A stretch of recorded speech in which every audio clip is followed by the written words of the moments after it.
سلام، من متینم. امروز اومدیم با آموزش ساخت مینی فرز. همونطور که گفتم براتون آموزش ساخت مینی فرز رو بذارم. الان اومدم گذاشتم.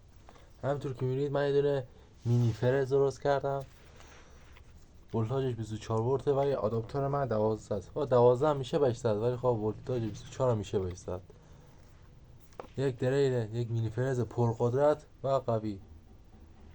قبل از هر چیز اگر از این ویدیو خوشت اومده دکمه سابسکرایب تو بزن، ویدیو منو لایک کن و منو به اشتراک بذار. دکمه زنگوله رو هم بزن و بزن بریم. خب همونطور که اول من میخوام سوکت آداپتور باز کنم. این آداپتور 12 ولت 5 آمپره. سوکتش رو باز میکنم و روشن کنم. این موتور حتی یک کلید هم داره، چپگرد راست کرد.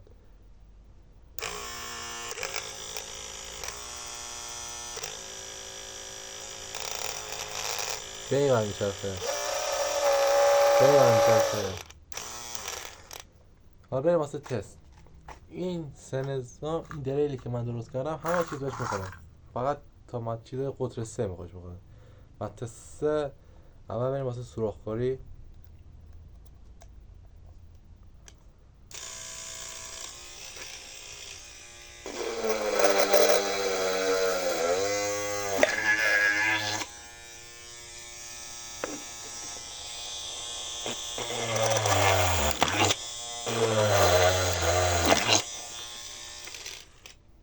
یا چی که دید با متست قطعا سوراخ کرد. بریم با متهای دیگه تست کنیم.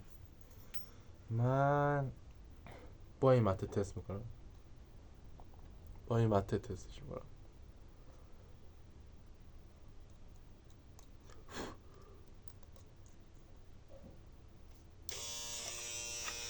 بریم واسه تست.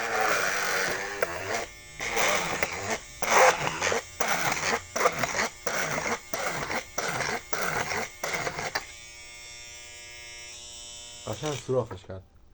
بریم واسه چیزای دیگه. خب من متها رو میذارم اینور. با متها کاری ندارم. حالا بریم سراغ چیزای جالبتر.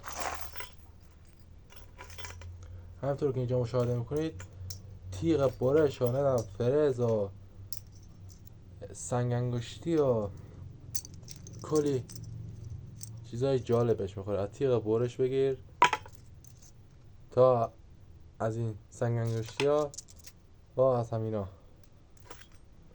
حتی فرز برم بهش میخوره، حتی از این سیما.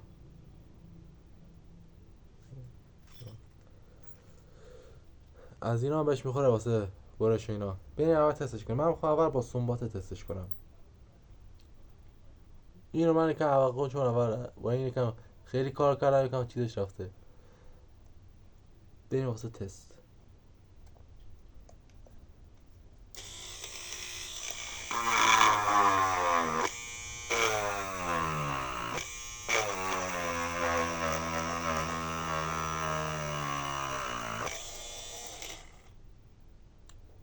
همینطور که دیدید سنباتش زد.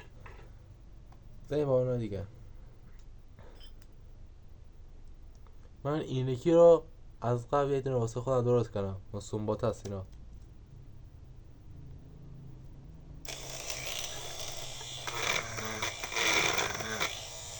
یکم چسبش باز شده، خوب برش نمیده.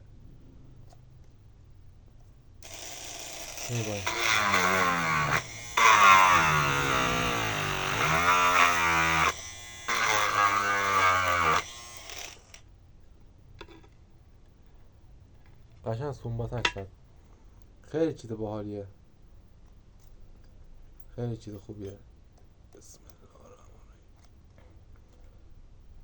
بازم دارم میگم اگر از این ویدیو خوشت اومد نظرتو برام تو کامنت ها بگو و این ویدیو رو لایک کن. دکمه سابسکرایب تو بزن و اون زنگوله رو بزن.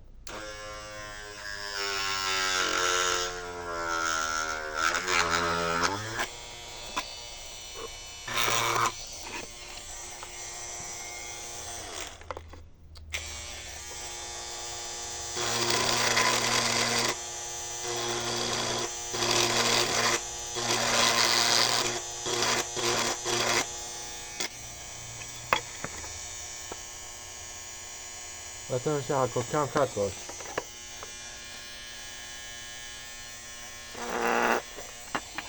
نه روی چوب تست بکنم، روی چوب.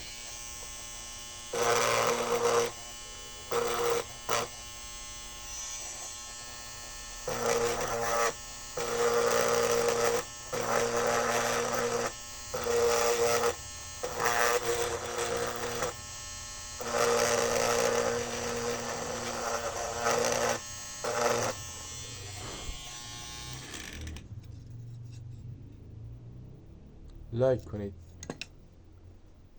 خیلی چیز جالب و باحالیه. قول میدم از این مینیفرست تو ویدیوهای آینده هم استفاده کنم. تا ویدیو بعدی، خداحافظ.